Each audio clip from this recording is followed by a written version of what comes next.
আসসালামু আলাইকুম। প্রিয় দর্শক, ব্যারিস্টার রুমিন ফারহানা একটা গুরুত্বপূর্ণ কথা বলেছেন। তিনি বলেছেন যে এই দেশে আগামী 100 বছরেও আর কোনো গণ অভ্যুত্থান হবে না। ব্যারিস্টার রুমিন ফারহানা এই কথা বললেন কেন? এটা কিন্তু খুব জরুরি একটা প্রসঙ্গ। অনেকে হয়তো বলবেন, ব্যারিস্টার রুমিন ফারহানাও কি 2024-এ হয়ে যাওয়া গণ অভ্যুত্থানের সুফল ভোগ করছেন না? হয়তো করছেন, কারণ 2024-এ গণ অভ্যুত্থান না হলে, হাসিনা সরকারের পতন না হলে এখনো কিন্তু দেশে শেখ হাসিনার সরকারই থাকতো। তারা 2029 সাল পর্যন্ত থাকতোই। তখন তো রুমিন ফারহানা এত দ্রুত ইলেক্টেড হয়ে জাতীয় সংসদের সদস্য হতে পারতেন না। সেই হিসেবে উনি একভাবে কিন্তু তার সুবিধাভোগীও বটে। সেই সুবিধাভোগী ব্যক্তিটাই এখন কেন বলছেন যে আগামী 100 বছরেও এদেশে আর কোনো গণ অভ্যুত্থান হবে না? রাগ থেকে বলছেন, অভিমান থেকে বলছেন, ক্ষোভ থেকে বলছেন, নাকি একদম হিসেব নিকেশ করেই বলছেন? আচ্ছা, এই গণ অভ্যুত্থান যেটা হয়েছে 2024 সালে, একটা আন্দোলন হয়েছে পুরো জুলাই মাস ধরে, এবং অগাস্টের 5 তারিখে শেখ হাসিনার সরকার তাসের ঘরের মতো হুড়মুড় করে ভেঙে পড়েছে। এদের যে কেন্দ্রীয় নেতা, মূল যারা নেতা ছিলেন, তাদের মধ্যে 90%-এরও বেশি দেশ ছেড়ে পালিয়েছে। এই বাস্তবতা আমরা দেখেছি। কাদের নেতৃত্বে এটা হলো? কারা করলো এই কাজ? অনেকে অনেক কথা বলবেন। অনেকে বলবেন আমরাই মূল লোক, অনেকে বলবেন না আমরা না, ওরা মূল লোক। কেউ কেউ বলবে, জামাত বলবে আমরাই আসল। অনেকে অনেক কথা বলবেন। কিন্তু আমরা জানি, আমরা যারা দেশে ছিলাম এবং পুরো আন্দোলনের সময় ছিলাম, জুলাই মাসের আগের থেকেই ছিলাম, জুলাই মাসের আগের থেকে সরকারের বিভিন্ন কর্মকাণ্ডে প্রকাশ্যে সমালোচনা করতাম, আমরা খুব ভালো করেই জানি এই আন্দোলনটা ছিল আসলে জনগণের আন্দোলন। মানে গণ অভ্যুত্থান, মানে জনগণের অভ্যুত্থান। জনগণ ক্ষেপে গিয়েছিল, জনগণ বিরক্ত ছিল ওই সরকারের প্রতি, জনগণ ওই সরকারের পতন চেয়েছিল, জনগণ রাস্তায় নেমেছিল। এই জন্যই ওই সরকারের পতন ঘটেছিল। এর মাঝখানে আর যাদেরকে দেখেন, যারা দাবি করে আমরা নেতৃত্ব দিয়েছি, অমুক করেছি, তমুক করেছি, তারা অনেক কিছুই করেছেন, কিন্তু তার মাধ্যমে এই সরকারের পতন ঘটেনি এবং ঘটতও না যদি জনগণ না নামত। তাদের কারোর উপরে দেশের জনগণের কোনো আস্থা ছিল না। এই কারণে তারা তো মোটেই পরীক্ষিত কোনো নেতৃত্ব ছিল না। তারা কতগুলি ছাত্র ছিল, এবং এই ছাত্ররা মাঠে ছিল, মাঠে আরো অনেকেই ছিল, কিন্তু যারা ছিল তাদের মূল লক্ষ্য ছিল একটা, সেটা হলো হাসিনা সরকারের পতন। হাসিনা সরকারের পতন হয়েছে, যে যার মতো ঘরে ফিরে চলে গেছে। সুবিধাবাদীরা, সুবিধাভোগীরা যারা নাকি সুবিধা পেতে চেয়েছেন, তারা নেতৃত্ব নিয়ে কামড়াকামড়ি করেছেন, এবং হাসিনা সরকারের পতনের পর সাধারণ মানুষের মধ্যে যে একটা প্রত্যাশা ছিল, সেই প্রত্যাশাটাকে নির্মমভাবে হত্যা করেছেন। কারা হত্যা করেছেন? কে দায়ী ছিল এর জন্য? প্রধানত দায়ী কে ছিল? সে আলোচনায় আমি যাব, কিন্তু তার আগে আমি রুমিন ফারহানার কয়েকটা কথা বলে নিই। উনি কি কি বলেছেন দেখুন, ওনার কথাগুলি শুনলে আপনারা কিন্তু বুঝতে পারবেন। উনি মোটামুটি সবগুলি পয়েন্টে টাচ করে গেছেন বলে আমার কাছে মনে হয়েছে। তিনি বলেছেন যে গণ অভ্যুত্থানে যে স্বপ্ন ছিল 24-এ, শেষবারের মতো মানুষ তার জীবন বাজি রেখেছিল, তারপর যখন দেখলো এটা কতিপয় মানুষের নিজস্ব সম্পত্তি, এটা বাংলাদেশে উগ্রবাদের নতুন উত্থান, অদ্ভুতভাবে কিছু নেই থেকে শত কোটি টাকার মালিক হয়ে যাওয়ার একটা প্রকল্প, তখন স্বাভাবিকভাবেই গণমানুষ হাজারবার, লক্ষবার, কোটিবার চিন্তা করবে এরকম গণ অভ্যুত্থানে যাওয়ার আগে।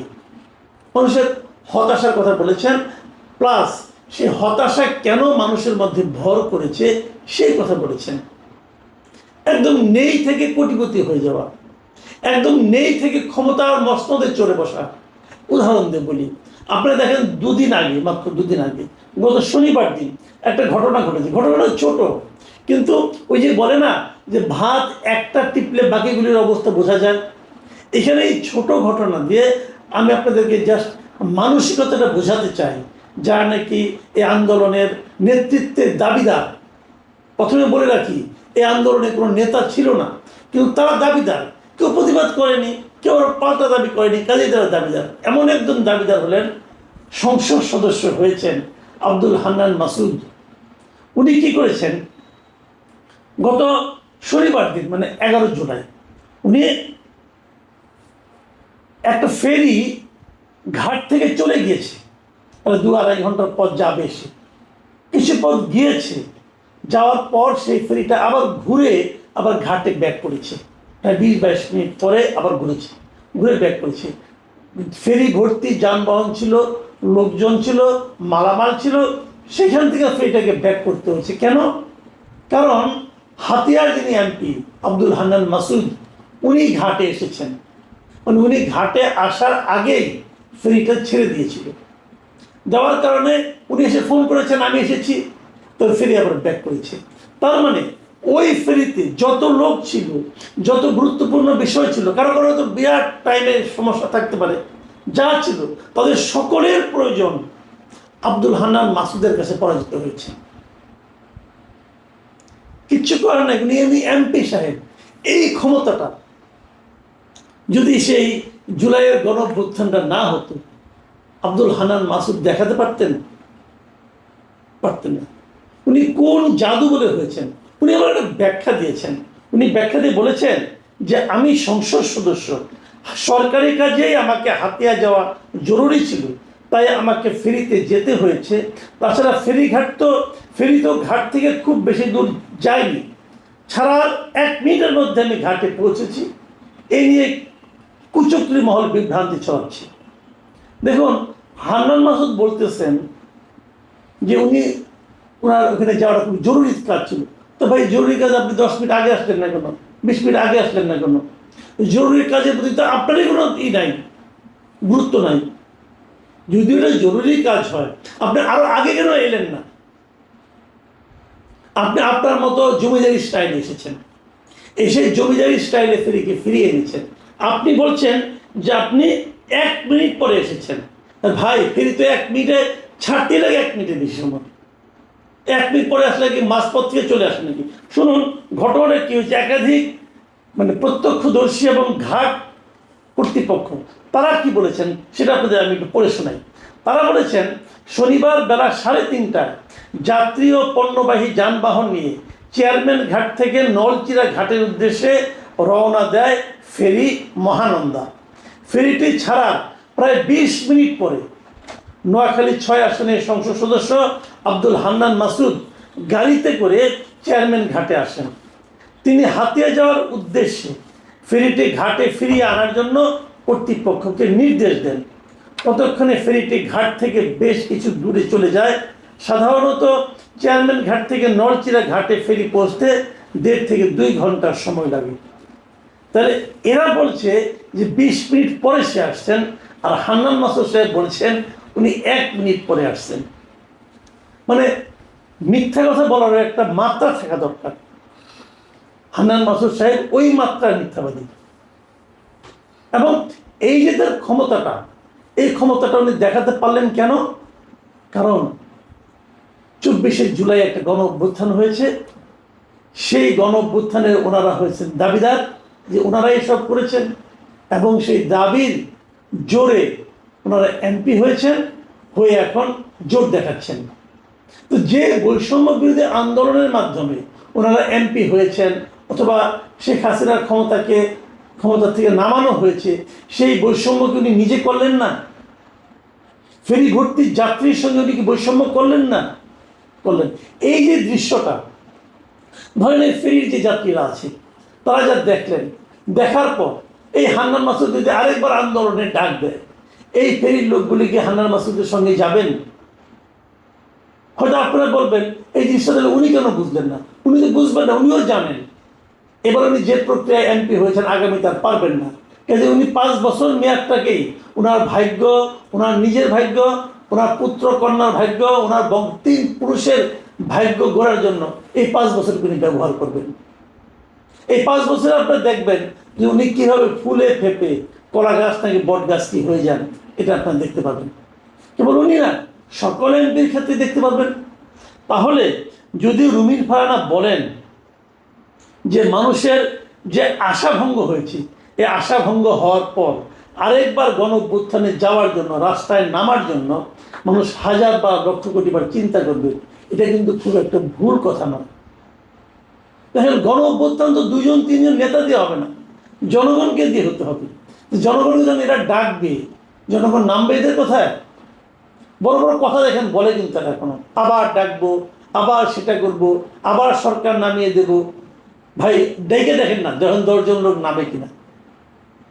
মানুষের পাবলিক পারসেপশন এখন কোথায় যে ঠেকেছে এটা কিন্তু আপনাদের বুঝতে হবে। এখন রুমিন ফারহানা আরেকটা কথা বলেছেন যে এই গণ অভ্যুত্থানের মাধ্যমে উত্থান হয়েছে কাদের। তিনি বলেছেন যে 24-এর গণ অভ্যুত্থানে হিজাব পরা ও হিজাব ছাড়া নারীরা যেভাবে অংশ নিয়েছিলেন, গণ অভ্যুত্থান পরবর্তী সময়ে সেই পরিবেশ কেন রক্ষা হলো না? 24-এর অভ্যুত্থানের ঠিক পরেই মুক্তিযুদ্ধের মুরাল ও ভাস্কর্যগুলো কারা ভাঙল? 71 আর 24-কে কেন মুখোমুখি করা হলো? এই সমস্ত প্রশ্নের উত্তর কে দিবে? এবং ওনার এই প্রত্যেকটা অবজারভেশন আমি মনে করি সঠিক। হয় নাই মৌলবাদের উত্থান, হয় নাই। আমরা 24-এর গণ অভ্যুত্থানে দেখেছি একদম সাধারণ নারীরা তারা আন্দোলনে একদম সম্মুখ সাইডে ছিলেন। এরা সবাইকে হিজাব পরিহিত ছিলেন, খুব কমই ছিলেন হিজাব পরিহিত। মানে তুলনামূলকভাবে আমি যত নারীকে দেখেছি তখন নারীকে একদম সামনের সাইডে ছিলেন, তার মধ্যে বড় জোর 30% হিজাব পরিহিত ছিলেন। তো এখন কেন সেই হিজাব পরিহিত ছাড়া যারা আছেন তারা কি সেই স্বাধীনতা ভোগ করতে পারছেন? এখন ঢাকা ইউনিভার্সিটিতেও একজন নারী যখন হেঁটে যান, তার ওড়না কোথায় থাকা উচিত, কোথায় থাকা উচিত না, এটা নিয়ে বলার জন্য ওখানে কিছু মরাল পুলিশ থাকে। তারা আসে জ্ঞান দিতে, তারা আসে ধর্ম দিতে। এই যে মৌলবাদিতার উত্থান, সেই উত্থান কি এবার হয়নি? মুক্তিযুদ্ধের যে মুরালগুলি ছিল, যে বীর শ্রেষ্ঠদের বিভিন্ন রকম ভাস্কর্য ছিল, মুক্তিযুদ্ধের সঙ্গে যারা জড়িত ছিল তাদের যে ভাস্কর্য ছিল, সেগুলিকে যেভাবে গণহারে ভাঙা হয়েছে, এদিকে প্রমাণ হয় না যে যুদ্ধ বিরোধী শক্তিরই আসলে এই আন্দোলনের নামে বাই প্রোডাক্ট হিসাবে তারা কিন্তু এখানে এসে নিয়ে প্রাধান্য বিস্তারের চেষ্টা করেছে। এটা কিন্তু আমরা দেখেছি। এবং একটা ভয়াবহ উগ্রবাদের উত্থান হয়েছে বলে উনি যে দাবিটা করেছেন, এই দাবিটাকে কিন্তু আপনি উড়াই দিতে পারবেন না। এখন প্রশ্ন হতে পারে, দেখুন আরেকটা কথা, আরেকটা শুরু দিয়ে খুব জোরালোভাবে এসেছিল, এটা মুক্তিযুদ্ধ 2.0 এই ধরনের বলা হচ্ছিল দ্বিতীয় মুক্তিযুদ্ধ। এইগুলো কিন্তু অনেক কথাই তখন বলা হচ্ছিল, মানে তারা এটার মাধ্যমে 71-এর মুক্তিযুদ্ধের প্যারালাল এই 24-এর গণ অভ্যুত্থানকে তুলনা করার চেষ্টা করেছেন, দাঁড় করানোর চেষ্টা করেছেন। মুক্তিযোদ্ধা বিএনপি দলীয় এমপি অ্যাডভোকেট ফজলুর রহমান কিন্তু একটা ভালো জবাব দিয়েছেন জাতীয় সংসদে। তিনি বলেছেন মুক্তিযুদ্ধ যদি হিমালয় পর্বত হয় তাহলে এই 24-এর যে গণ আন্দোলন সেটা ছিল একটা ঢিবির মতো। তুলনাটা হয়তো শুনতে অনেকের কাছে অনেক বেশি পার্থক্য মনে হবে, কিন্তু তুলনাটা আসলে কিন্তু একদম বাস্তবতার কাছাকাছি ছিল। আপনারা তো বলবেন যে এমন একটা অভ্যুত্থান কেন ব্যর্থ হয়ে গেল, এর পেছনে আসলে কে দায়ী? দায়ী অনেকগুলো বিষয়, কিন্তু প্রথমত এবং প্রধানত দায়ী ছিল ডক্টর মোহাম্মদ ইউনূস। এটা হলো আমার বিশ্লেষণ, আমার বিবেচনা। ডক্টর ইউনূস নিজে খুব সুকৌশলে এবং খুব সুপরিকল্পিতভাবে এই আন্দোলনের যে মূল স্পিরিটটা ছিল সেটাকে ধ্বংস করে দিয়েছে।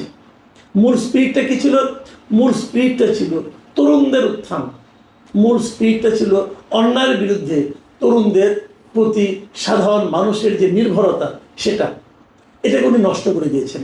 প্রথম কী কাজটা করেছেন, উনি এই তরুণদের মাঝখান থেকে কতগুলো আনারই কিন্তু লোভী ব্যক্তিকে নিয়ে উনি ওনার ক্যাবিনেটে উপদেষ্টা হিসেবে বসিয়েছেন। আমি শুরু থেকেই কিন্তু বলেছিলাম, একদম শুরুতে ওনাদেরকে উপদেষ্টা বানানোর পরে প্রথমেই বলেছিলাম যে এটা হলো এই সরকারের একটা ব্লান্ডার বলেছিলাম। কেন? আমি তখনও ডক্টর ইউনূসের সরকারের উপর আশাবাদী ছিলাম। আশাবাদীরা যখন ভুল করে তখন সেটাকে ব্লান্ডার বলা যায়, আমি ব্লান্ডার বলেছিলাম।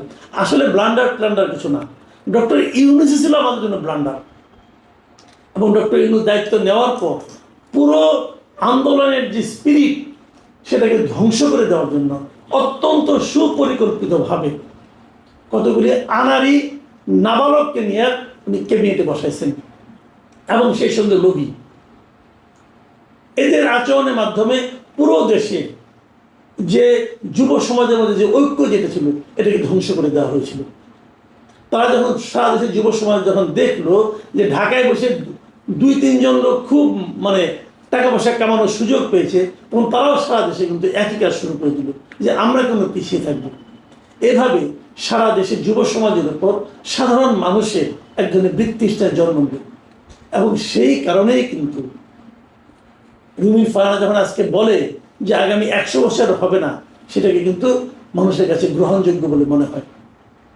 আর ডক্টর ইউনূস, যিনি এই আন্দোলনে আগে পাশে কোথাও ছিলেন না, তিনি এসে নিজের কাজগুলি করে নিলেন।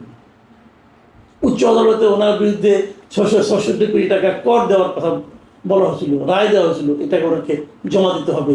ওনার বিরুদ্ধে আরও অনেকগুলি মামলা ছিল, সবগুলি মামলা উনি নির্বাহী আদেশে তুলে নিলেন এবং ওনার প্রতিষ্ঠানকে 2029 সাল পর্যন্ত ট্যাক্স আপনার কর রেয়াত দিলেন এবং সেই সঙ্গে উনি আদম ব্যবসার লাইসেন্স নিলেন, ইউনিভার্সিটি নিলেন, এগুলো করলেন।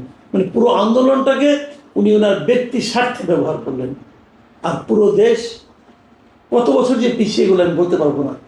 রুমিন ফারহানার হিসেবে 100 বছর হতেও পারে। প্রিয় দর্শক, এখন এ পর্যন্ত। আল্লাহ হাফেজ।